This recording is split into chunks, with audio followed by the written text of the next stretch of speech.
저는 좀 뭔가 얘기하는 것 자체가 제 스스로가 부담스럽긴 했거든요. 왜냐하면 사람들이 일반적으로 갖고 있는 시각 자체가 안 좋으니까. 근데 오늘은 얘기를 해야겠습니다. 왜냐하면 SBS에서 얘기했던 노후생활비를 이런 기술만 간단하게 갖고 있어도 얼마든지 해결할 수가 있다. 그러니까 뭐 지금 뭐 딸깍 부업 이런 거 때문에 스트레스 받을 필요가 없죠. KB금융연구소에 따르면 노후 적정 생활비가 350만 원이래요. 근데 대부분 실제로 준비하는 금액은 230만 원밖에 안 된다는 거예요. 120만 원이나 부족하대요. 근데 댓글을 보니까 나는 지금 230도 못 번다. 350? 지금도 못 버는데 은퇴 후에 그게 그렇게 되냐? 당주님은 이런 고민 안 해보셨어요? 저도 하죠. 당연히 하죠. 직장이라는 걸 떼버리는 순간 내가 아무것도 경제적인 능력이 없는 상태가 돼버리니까 불안해지는 것 같아요. 근데 노후는 누구나 다 오는 시점이고 그때는 직장을 계속 다닐 수 없다는 걸 인정해야 되잖아요. 그렇다 보니까 아무래도 더 불안해지는 것 같아요. 예를 들면 내가 직장에 사라져도 일을 할 수 있는 능력이 뭔가 있어. 그러면 이렇게까지 걱정이 안 될 거예요. 저는 직장이 오히려 안전지대라 생각했는데 아니죠. 안전지대니까 내가 여기에서 편안하게 즐기고 먹고 쓰고 놀고 내가 이 시간을 즐길 것이 아니라 안정기에 들어간 이 시점에 내가 불안정했을 때 무엇을 할 것인가를 준비해야 되는 시기인 거죠. 우리가 직장이 안전지대라고 느낄 때 직장 바깥에 나갔을 때 무엇인가를 할 수 있는가에 대한 고민을 반드시 해야 돼요. 그럼 당주님은 어떻게 준비하고 계세요? 저는 그래서 아무도 뺏어갈 수 없는 저만의 기술을 딱 장착을 해버리니까 다 안 돼? 그러면 뭐 나 이거 해서 먹고 살면 돼 하는 게 저는 있죠. 제가 간호사였잖아요. 이 직장을 벗어나면 또 다른 직장에서 간호사를 해야 된다라는 인식만 있었거든요. 이직을 생각하고 있더라고요. 퇴직 후 또 다른 직장이더라고요. 그래서 저는 이런 생각을 했어요. 나 혼자 돈 벌 수 있는 기술인가? 왜냐면 누군가가 필요하다면 결국 독립된 돈벌이 기술로 할 수 없잖아요. 누군가에게 또 기대야 되잖아요. 내가 직장에 기대했던 것처럼. 두 번째, 평생 써먹을 수 있는 기술인가? 나이가 어느 정도 들었을 때 힘들어서 못해. 너무 에너지가 많이 들어서 못해. 이러면 안 되겠다. 세 번째, 실력이 꾸준히 쌓이는 기술인가 생각을 했어요. 그렇게 해서 제가 이 세 가지를 고민해서 결국 얻은 게 경매였어요. 부동산 경매. 혼자서 할 수 있죠. 실력 꾸준히 쌓이죠. 평생 써먹을 수 있죠. 그리고 어디에 가서 아쉬운 소리 하지 않아도 되죠. 그래서 저는 지금 노후가 전혀 걱정 안 돼요. 진짜 안 되죠? 그럼 저 경매해가지고 아파트 단타하면 돼요. 그렇게 해서 솔직히 노후에 320만 원이라 그랬잖아요. 그 연봉 5,500이라고 하셨잖아요. 2천만 원에서 1,000만 원 정도 매도 차익 나는 물건을 1년에 한 3개에서 4개만 사고 팔면은 제 생활은 할 수 있는 수준이 되는 거죠. 그러니까 막연하게 지금도 200만 원도 못 버는데 노후 생활비가 300만 원이 넘는다고? 말이 돼? 라고 생각하시는 분들은 본인이 직접 쓸 수 있는 기술이 없고 회사에 기대서만 사실은 경제적인 능력을 해결할 수 있기 때문에 그런 생각을 하실 것 같아요. 근데 기술이라고 하면 자격증 따는 그런 손기술 네. 이런 걸 더 많이 생각하시잖아요. 네. 근데 당주님은 투자 쪽으로 가신 거예요? 왜 그러면 그게 한국 사람 종특이에요.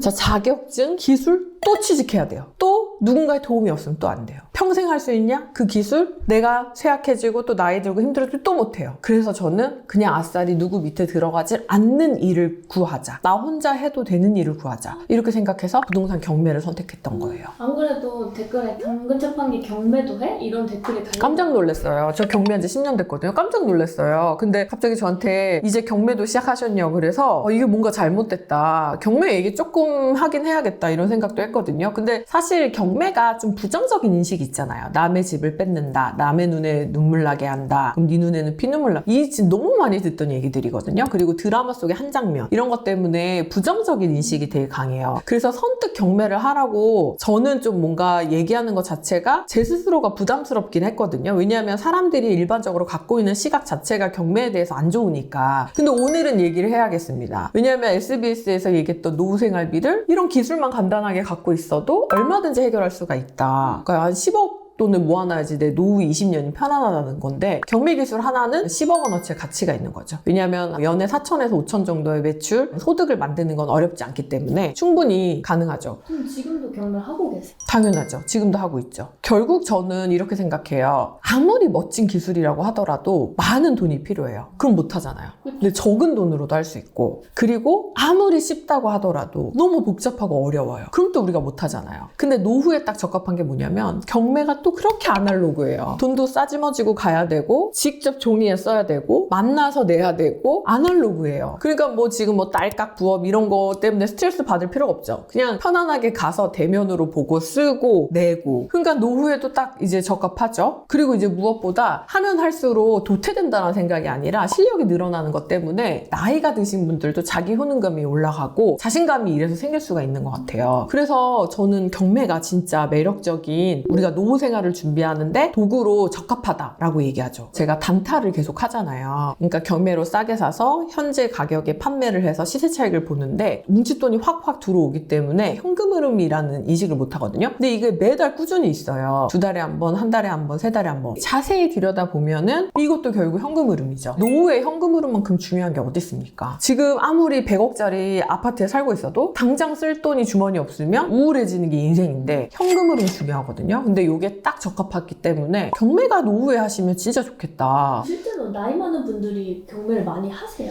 많이 하세요. 특히 50대 이후도 되게 많으시거든요. 50대 이후가 진짜 불안한 시점이에요. 그러니까 30대, 40대는 뭔가 되게 공격적이고 투자를 하고 싶고 돈을 불리고 싶고 하는 욕심에서 경매를 하신다고 하면 50대는 이제 어떻게 하지? 조금 있으면 퇴직해야 되네? 일을 계속 할 수 있을까? 라는 고민을 할 때가 50대인데 그때 뭔가를 찾아보시더라고요. 근데 아까 얘기했던 것처럼 녹록하지 않은 거예요. 또 회사를 가자니 어렵고 새로운 기술을 배우자니 복잡하고 다시 또 취직하는 일이고 혼자서 하지만 실력이 쌓이고 그리고 약간의 아날로그 감성이 남아있는 적합한 일을 찾기가 힘들어 하시거든요. 딱 맞죠? 힘들지 않을까요? 나이가 좀 드신 분들이 현장을 가고 명도를 하고 이러는 게? 이거는 우리가 밥을 먹고 씻고 옷을 입는 것과 똑같아요. 이게 엄청 타이트하게 1년에 13개 물건, 20개 물건 막 입찰하고 막 낙찰받고 막 매도하고 이러면 진짜 숨이 찰 수 있는데 1년에 한 3개에서 4개 그냥 살살 한다라고 하면 그렇게 힘들진 않죠. 더군다나 이거는 그냥 반짝 잠깐 투자하고 그냥 사라지는 게 아니에요. 평생에 걸쳐서 내가 밥숟가락을 잡을 수 있는 힘만 있다면 할 수 있거든요. 보통 얼마 벌려요? 경매 한 번 끝나면? 엊그저께도 이제 인터뷰하시면 2,000 정도 버셨고 최근에 연락 오신 분도 3,500 정도 매도 차익이 났다고 하셨고 잘 저한테 연락을 안 해요. 그러니까 감사 인사를 한다고 연락을 하시는 경우가 사실 그렇게 제가 아는 거고 적게 남는 분들은 뭐 500, 200, 300, 600, 700, 1000 밑으로 남는 경우도 있는데 그래도 첫 번째 사이클에서 이 정도 돈을 별거 한 거 없이 벌었다라는 데 되게 만족해 하시더라고요. 그리고 두 번째, 세 번째로 넘어가서 계속 돈을 꾸준히 벌려고 생각하시니까 이번에는 경험만 만들었고 두 번째는 좀 더 큰 수익으로 다시 인사드리겠습니다 하시는 분들 많아요. 그거 기간은 보통 어느 정도예요? 한 사이클의 기간? 보통 짧으면 3개월, 길면 6개월. 매도 타이밍을 놓치는 경우엔 그래도 한 1년 안에는 매도가 되지 않나 이렇게 생각하고 있습니다.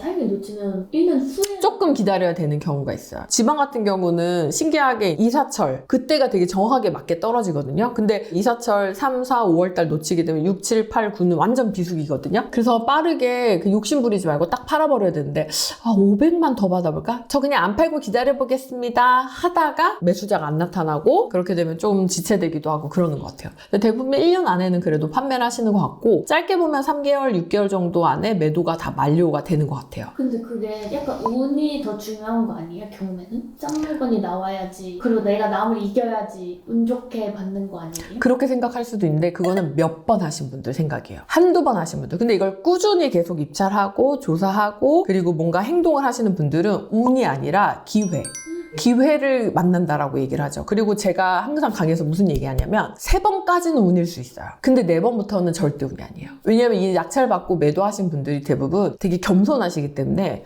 제가 이번엔 운이 좋았어요. 그냥 이렇게 얘기하시거든요. 근데 운이 아니에요. 3번 이후에는 실력입니다. 인정하셔야 됩니다. 그래서 이런 좋은 기회를 만나야지만 되는가? 그렇진 않다. 왜냐면 무조건 싸게 살 수 있는 시장이 열려져 있고 여기서 조금 더 저렴하게 살 수 있나? 아니면 그냥 일반적인 저렴한 수준에 살 수 있나의 차이이지 사실 막 운이 좋은 사람만 경매로 한 방 딱 맞아가지고 돈 벌고 이런 건 절대 아닙니다. 그럼 실제 본업처럼 하시는 분들이 계세요? 많아요. 진짜 많아요. 많으시고 내가 만약에 경매가 아니었다면 어딘가에 가서 풀타임 잡으로 뭐 마트 캐셔를 하거나 카페 알바를 하거나 경비를 하거나 세차를 하거나 했었어야 됐는데 너무 행복하다. 이렇게 컴퓨터로 물건 하나 보고 입찰해서 뭐 1,500만 원, 2,000만 원 정도 수익 나오고 그걸로 또 다시 돈을 키워가지고 또 입찰하고 너무 행복하다. 이렇게 얘기하시는 분들 많죠. 그래서 저는 기회가 되시면 좀 제대로 배웠으면 좋겠는 게, 저 책 봤어요, 영상 봤어요, 그리고 입찰했어요 라고 하시는 분들이 있거든요. 이게 진짜 위험한 게 있습니다. 책도 영상도 좋아요. 좋은데 질문을 할 수가 없어요. 이게 문제예요. 너무 좋은 지식들이 담겨져 있고 그 사람의 노하우가 있거든요.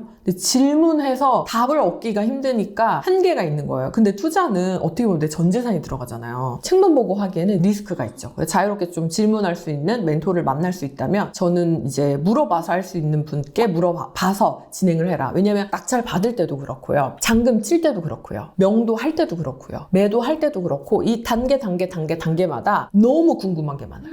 이거 문자를 보내야 될까요? 전화를 해야 될까요? 내용 증명을 보내야 될까요? 우편으로 보내야 될까요? 인도 명령을 해야 될까요? 기다려야 될까요? 난리가 나거든요. 그래서 좀 뭔가 소통이 가능한 멘토를 찾아서 배워가지고 하시면 훨씬 그 과정이 수월할 수 있는 게, 첫 번째에서 너무 만약에 힘들었잖아요. 그럼 도망가요. 경매가 진짜 좋은 도구임에도 불구하고 너무 힘들게 해버리면 재미를 못 느껴요. 그러니까 조금 재밌게 할 수 있는 게 중요하거든요. 돈 벌었다. 조금이지만 내가 경매라는 걸 해서 와 명도라는 걸 하고 와 매도까지 했네. 그렇게 해서 요만큼 벌었지만 와 직장 외 수입을 처음 벌었네? 와 신기하다. 이렇게 재밌게 해야지 두 번째 물건 또 할 거예요 되는데 너무 시달려서 멘탈이 나간 거예요. 그러면 나 이제 하지 말아야지. 못하겠다. 이건 나랑 안 맞는다. 이렇게 될 수 있어요. 그래서 멘토가 반드시 필요합니다.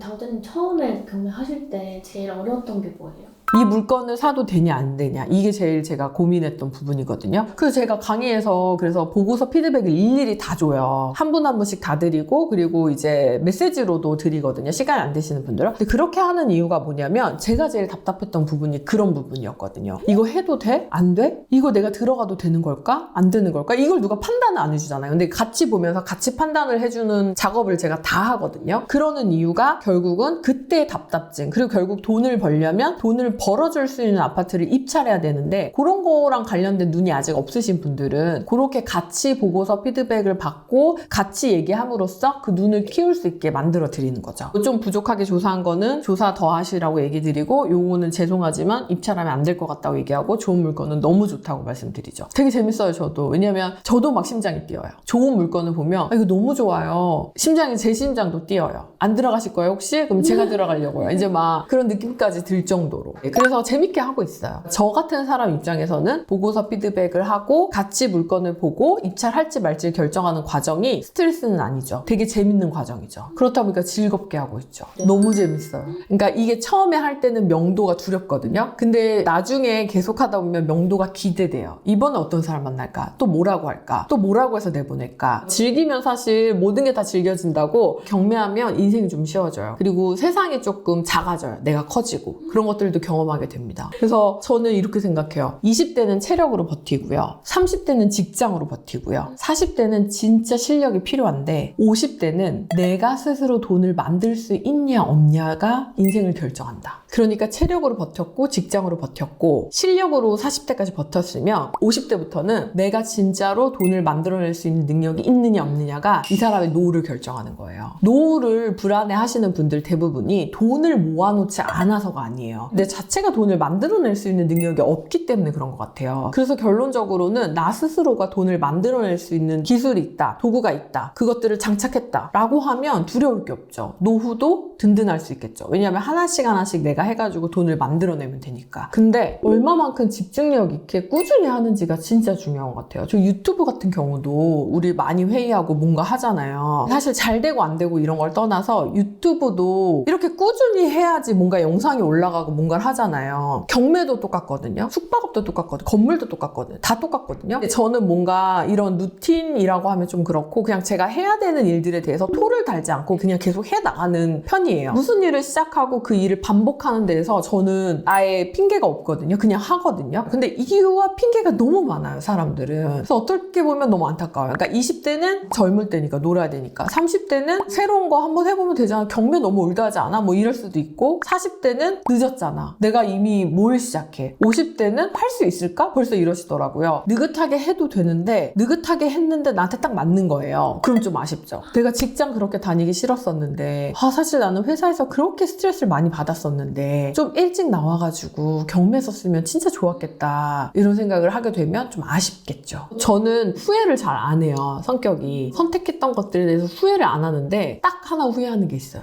경매를 너무 늦게 알았다. 경매라는 걸로 돈을 벌 거라고 생각도 못했고 경매라는 거를 제가 하게 될 거라고 생각도 못했거든요. 약간 이런 무지함 그리고 주변에서 본 게 없기 때문에 저도 빨리 실행을 할 수 없었던 것 때문에 있기도 한데 이 열정을 그 간호사 하면서 불살리는 게 아니라 내가 경매하면서 제가 30대 중반에 경매를 시작했거든요. 근데 이걸 20대 초반에 했으면 이 열정이 얼마나 제가 불살랐겠어요. 그래서 좀 아쉽다 이런 생각이 들고 지금 이제 저희 딸을 경매 가르치려고 생각을 하고 있죠. 기술을 벌써. 가르쳐야죠. 배워야죠. 저도 경매 진짜 저 평생 써볼 수 있는 도구라고 생각하거든요. 무기라고 생각하는데 왜 이렇게 마음이 어렵다라고 점철되어 있는 이 마음이 덜 배고파서 그래요. 덜 절실해서 그래요. 조금 간절하고 조금 절실하고 그리고 내가 더 이상 돌아갈 곳이 없다라고 생각이 들면 경매만큼 완벽한 도구가 없습니다. 그리고 뭐 아직 젊으시고 하는 일도 있고 더 배우고 싶은 것도 있고 이쪽에서 커리어를 쌓고 싶은데 경매가 당연히 눈에 안 들어오죠. 당근 저희가 오늘 경매 얘기를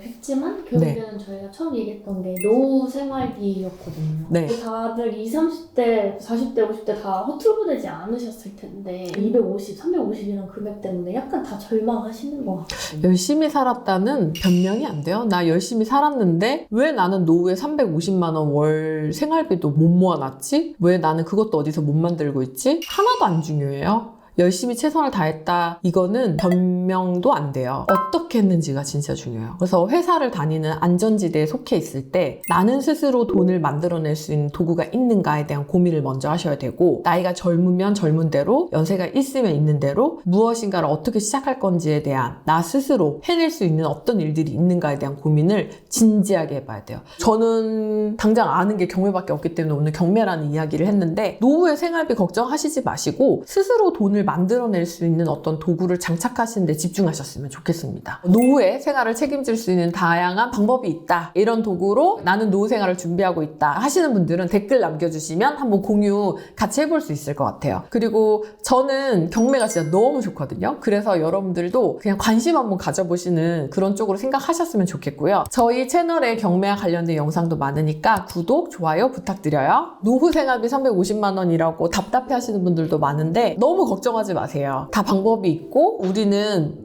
네 힘내세요. 힘내세요. 감사합니다. 왜냐면 또 설교할 것 같아요. 또 설교할 것 같아.